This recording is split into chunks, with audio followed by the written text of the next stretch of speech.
they're actually fairly even in the harvesters and in the income so far.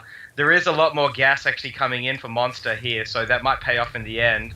In terms of other things, you've got the production. I mean, the multi-photon cannon's actually coming in from Cacau, whereas a Banshee finally coming out for Monster. Now, there's actually a auto turret going down from this Raven, so there we go.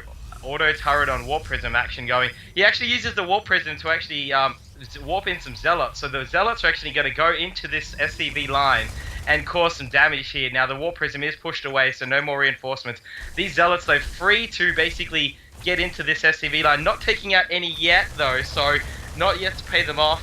These Marines will wipe them out, losing only one Marine there, so not that much damage. I do like that play, though, from Cacau trying to make something happen with the Warp Prism, but not quite enough. Now, meanwhile, there's a Banshee actually just hanging out in front of Cacau's base near the natural expansion. He's not really wanting to go there because, of course, there's proton cannons all over the place. He could actually sneak around the whole the base, just around the photon cannon wall here, and actually take out a couple probes. But he might not know that there's no photon cannons in the back there. So, we'll have to see what he does with it. But Zeph? Yeah, I think Monster just got the Raven because he's an Edgar Allan Poe fan, so he just wants to do a little bit of a tribute there. But no, I like the fact that Cacau is hiding the Twilight Council here. He's taking this additional expansion and hiding the Twilight Council, which serves twofold purpose. On the one hand, he won't show up in a scan, so he's going to throw Monster off a fair bit, who has been relying on those scans for scouting information, but he can also scout these destructible rocks, so he can get a heads up if Terran tries to come and get him. Once he gets this expansion online, he should be able to catch up a little in the macro stakes, although Cacau really has been behind the 8 ball since that cannon rush. It really, we are seeing that another scan go down, so that hidden tech is paying dividends there, but now we are seeing a little metal ball come out. Monster just trying to make sure that there isn't a hidden expansion, which there actually is, so we'll see if he picks up on this and whether he pushes out against it.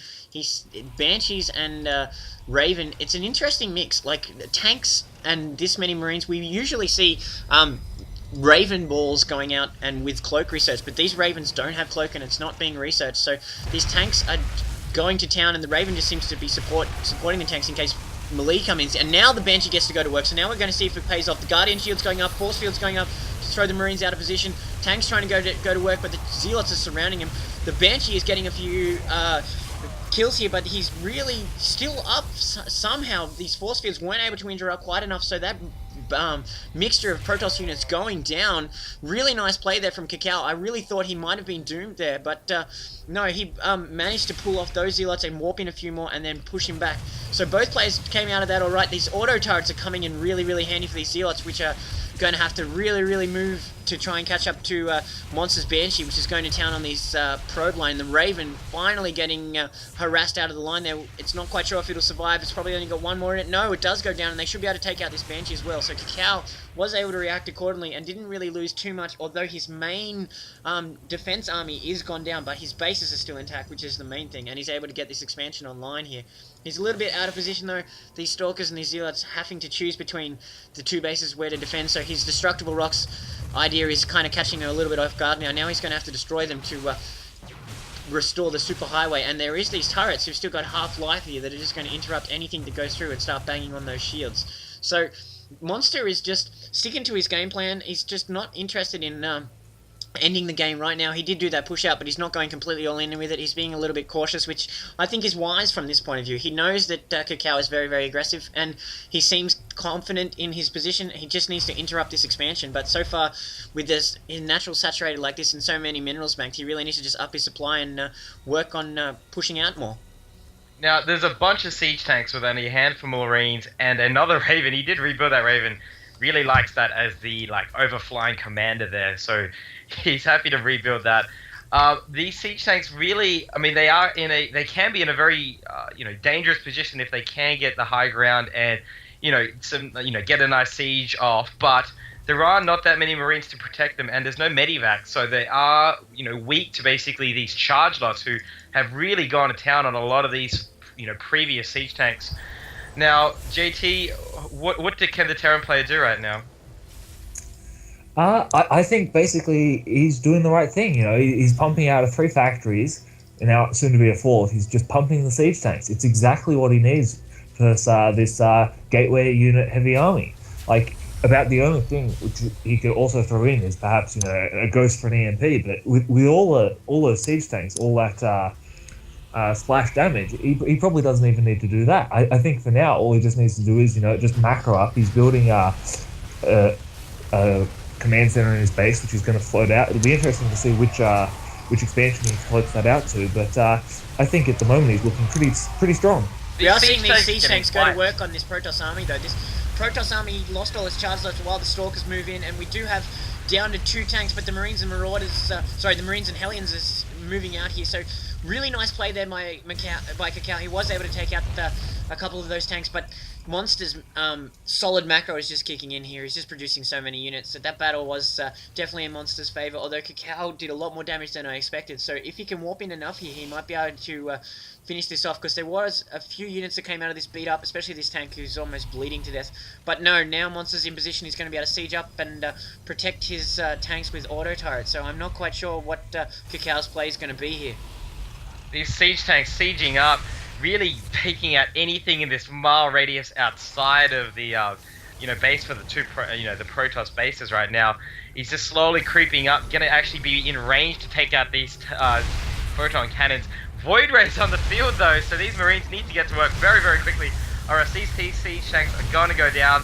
They're getting picked off one by one. These Marines not reacting quick enough here. Now getting into range, pushing a few of the Void Rays away. But, the damage is really being done to a lot of them. The Void Rays are being pushed back again. It's a dogfight between these Ravens and the Void Rays, but, the Ravens can't attack air. So, these Phoenixes also coming in for air superiority. Now, Cacau really needs some ground army to fight this, because these Void Rays aren't going to be enough to take out all these Marines, these Hellions, these siege tanks. So, Monster, actually has him in a nice position here if he can clear out these air units. If he keeps these Marines alive and has these siege tanks fortified right now, he's in a very, very good position. More and more siege tanks coming across. He's actually got him really pinned in now. So these Void Rays trying to do some damage. The Phoenix is picking up more and more units. There's not that many Marines left on the field, so this could end badly for Monster unless he can react quick enough to get some reinforcements there. Yeah, I think it's a testament to how well Monster's been using his Ravens. The fact that Cacau was, we see a no GG exit. So Cacau had enough. Obviously couldn't break the tank line, and the tank line was going to work against this clustered wall. See, that's the problem here that Cacau had by going for such a heavy wall. I do like the play though, because it meant that Monster was cut off, but once the Terran heavy mech ball comes in and the siege tanks go to work with that splash damage, it's just going to be curtains, and once his tech gets taken out, Cacau really had no option there. But yeah, it was a testament to how well Monster was using those Ravens, that in the midst of such a huge ground threat that Cacau would resort to Phoenixes just to take out those Ravens. So yeah, no, I like Monster's play there. I like the timing of all of his pushes, because basically he was just unfazed by Cacau. He was like, yeah, you're going to cannon rush me, but I'm still not going to play to your timetable. I'll give you a harassment back with a sneaky little bunker in your base, but I'm just going to push out on my timetable. I'm not going to panic, and he just kept to the game plan. So yeah, good play there by Monster. Just unfortunate for Cacau that his cannon rush didn't work, and then his macro decisions didn't play out for him. But yeah, no, really interesting game. Now, JT, final thoughts? I just would have thought that it might have been interesting with a failed cannon rush, instead of walling in your main, to try and wall in a little more greedily and wall at the top of the ramp outside your natural for Cacau, and he might have had a much more defendable third if he had done that, and the game might have swung quite the opposite way. But we'll never know. I did see my mass siege tank, so I'm pretty happy, and I think that's a wrap, guys. Adios.